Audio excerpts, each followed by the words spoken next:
My favorite of all, I love the sound of it, royalties. Kevin Whelan, he is not just an economist, he's an author and founder of Wealth Builders. He teaches on the subject of money. Once you've mastered something, you can teach it, and as soon as you teach, you get the authority to be able to put intellectual property for real.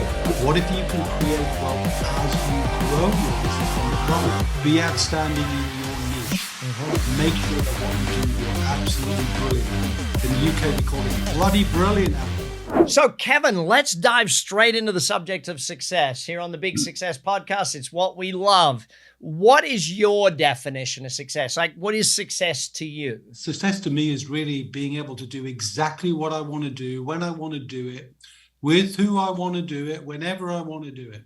So it's all the freedoms all wrapped into one. And if you can pull that off, you're successful. And also you're giving a great role model example to the next generation to follow. When did you choose to be successful in your life, in wealth, in all areas type thing? When did that happen? I can remember it exactly. It was the byproduct of the early death of my father. So he was 46. He worked on the oil rigs, so North Sea oil, which is, the deep diving for oil in the North Sea. So he unfortunately collapsed and died there. And that's unfortunate. That was a tragedy, but I was 25 and we were peas in a pod. Moved to London, met the woman I wanted to marry in 1985 and realized that if I went the same time as he went, as 46 years of age, I could not possibly save enough on a job. So I took the decision, with her permission, to never trade time for money for the rest of my life. And I made that decision in 1988, the 8th of August, 1988. I think it was a Thursday. How do you get to be successful with money? Well, that's all about understanding a key definition, which is an asset. We're talking about an asset is something you own that is not you. It puts money in your bank account while you're asleep.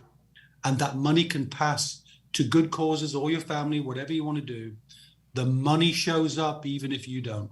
And so the key is understanding that there are only a handful, 7 in my IP. So my book called The 7 Pillars of Wealth is about 7 and only 7 assets that you can own or control to build your wealth. So first of all, it's understanding that. And I think the context of understanding the 7 assets and how you can bring each of those into your life. Look, we're in a very uncertain time right now. We're seeing that in the US and the UK.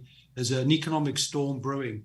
And the more you can provide secure revenue streams, multiple streams of recurring income, you're building diversification, you're building a financial fortress around you that you can stay buffeted from the economic winds that blow on us, because they're going to blow and they're blowing hard and they're always coming from different directions. So the key then to me is understanding how to build assets instead of trading time for money, which is what so many people do. Yeah. So let's talk about those 7 asset classes. Give me a list. What's the 7? Okay. So most people have 3. They have a home they live in, which doesn't create an income, but it potentially could. They've got a pension or a superannuation or some other word, but it means a pension. And thirdly, they've got some investments, probably in the stock market or cash. Most people, that's all they got.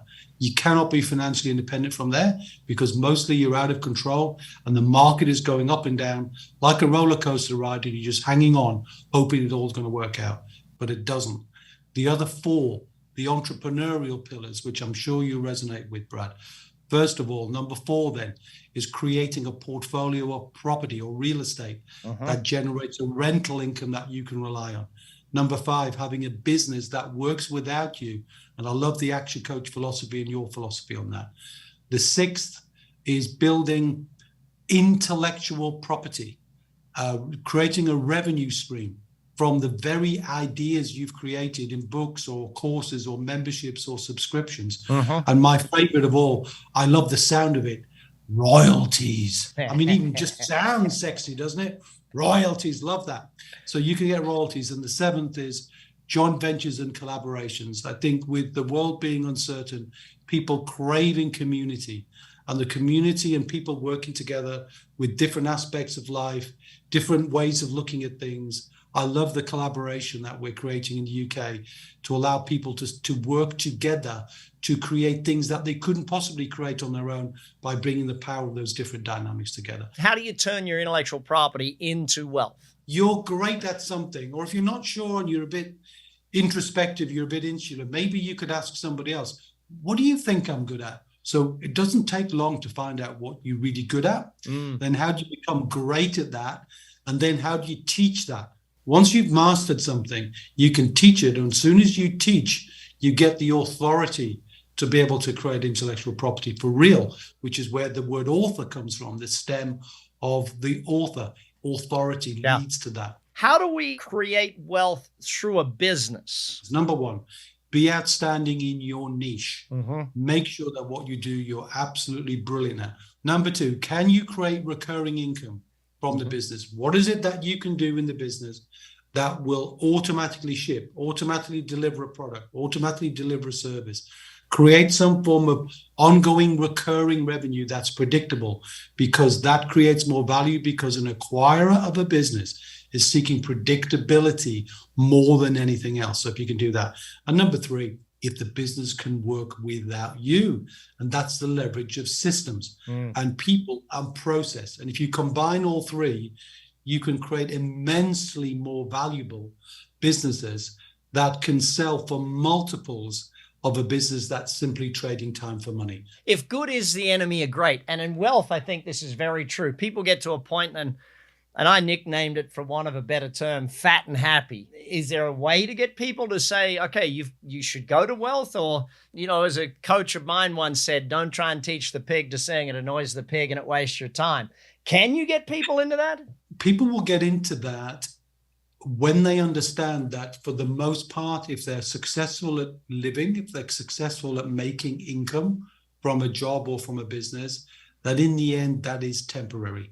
In the end, the only way to be able to leave a fantastic legacy is to create value and values in the kids. And when you can see the impact you're having, not just in this generation, but the one after that, and the one after that, people will change their mind, and they'll do so much more for that than they'll do for themselves.